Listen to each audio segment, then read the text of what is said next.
Adam here from the Walzer Automotive Group, and what I want to do today is compare a couple of mid-size SUVs. So on one side we have the Mazda CX-5 and on the other we have the Hyundai Tucson. So we'll look at the interiors, the exteriors, and see which one might just be perfect for you. Let's start by looking at the 24 Mazda CX-5. Now this is the 2.5S Premium, so it's about a mid-tier trim, and there's a ton of different options when looking at the CX-5.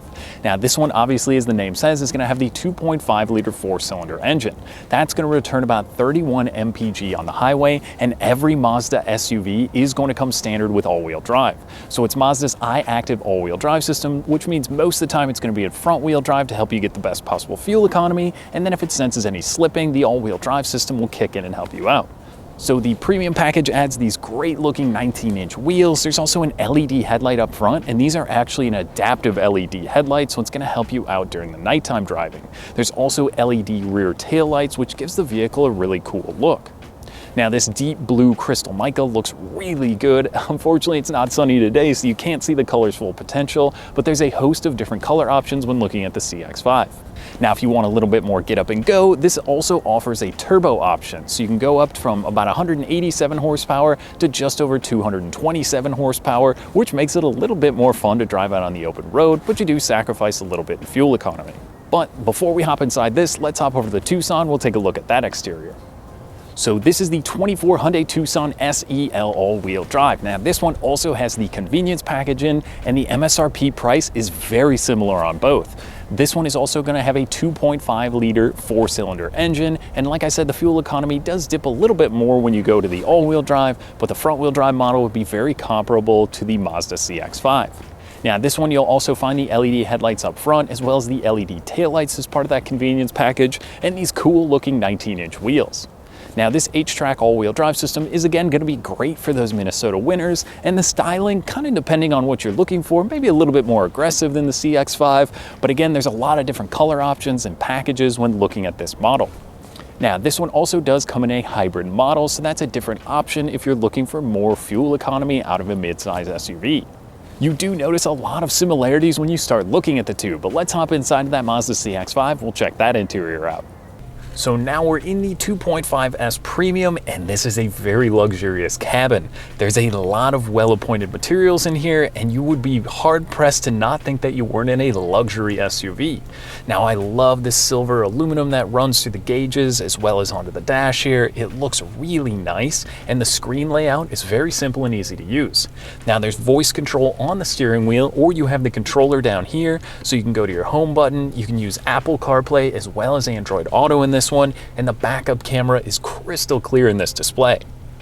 Now for our gauge cluster, you're also going to have a digital display in here. So with a few clicks on the steering wheel, you can see your trip computer and as well your adaptive cruise control. So safety is a big important thing when looking at the CX-5 as well as the Hyundai Tucson. This one is going to have a 4-place adaptive cruise control system. So that's going to give you 4, 3, 2, 1 car lengths. So if you're doing a lot of highway driving, that's a pretty great feature to have. Paired with that is going to be things like blind spot monitoring, adaptive lane departure warnings. There's a whole bunch of really cool stuff to help keep you and your family safe when you're in the vehicle. Now this Premium, I really like the seats in here. They're also going to be heated for the Minnesota winters. So a click for the driver and the passenger, and you've also got USB-Cs in here, as well as a couple of USB chargers in the back. That's found in the armrest, which is a pretty cool design. Now, with my phone paired up, this also has the Bose sound system, so it sounds incredible in here. So how about rear legroom? So where I'm sitting at about 6'1", I actually would slide the seat up a little bit, and I found quite a bit of legroom in the back. That's going to be a 40-20-40 split rear seat. So instead of just the standard 60-40, I can kick down the middle or each side if I'm hauling any objects, and I could still keep people in the back seats. So you could throw the skis in there and go for a long cabin weekend, which is a pretty cool feature. There's also some very convenient handles on the side, so you can pull those and it'll kick the seat down for you, and you do have a lot of cargo space in the back. And like I said, for the money at about just over $35,000 for the MSRP, you are getting a ton of equipment and luxury in this model. Let's hop over and we'll check out the Hyundai Tucson. Okay, so now we're in the Tucson again. This is the SEL trim, so you do get a few different options in this model as well. This one does have that convenience package. So the first thing you notice is the H-Tex seating in here. So it's a cool material. These are actually heated similar to the CX-5 for the driver and the passenger. And you'll notice you'll have your USBs as well. This one does add the wireless charging.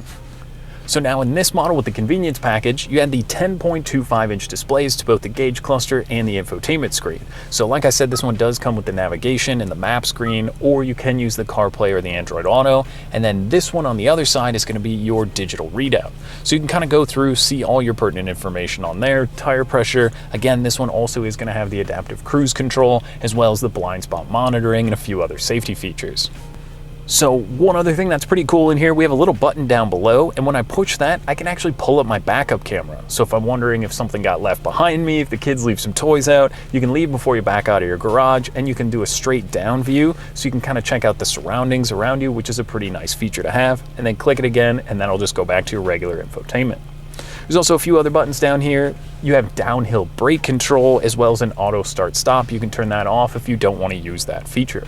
So how about the back seats? Now, like I said, this one also has the USB chargers, and it's pretty much the same amount of room. This one's just gonna have the 60/40 split rear seats versus those where you can fold down that middle piece kind of by itself. And it's also gonna have the handles in the back there, so you can pull those and it'll kick the seats down. You are also going to have the sunroof up above, and I mean, there's so many similarities between the two. I think you really got to get out, take each one for a spin, and kind of see what you think, what fits you better, what infotainment screen you like. I mean, just all the materials and everything is so similar between the two. It really is kind of a toss-up and worth coming out and taking both for a spin. Now that was just a quick look at a couple of mid-sized SUVs. Now if you'd like any more information, you can visit us online at walser.com or stop by any one of our locations. We'd be happy to help you out. Thanks for watching.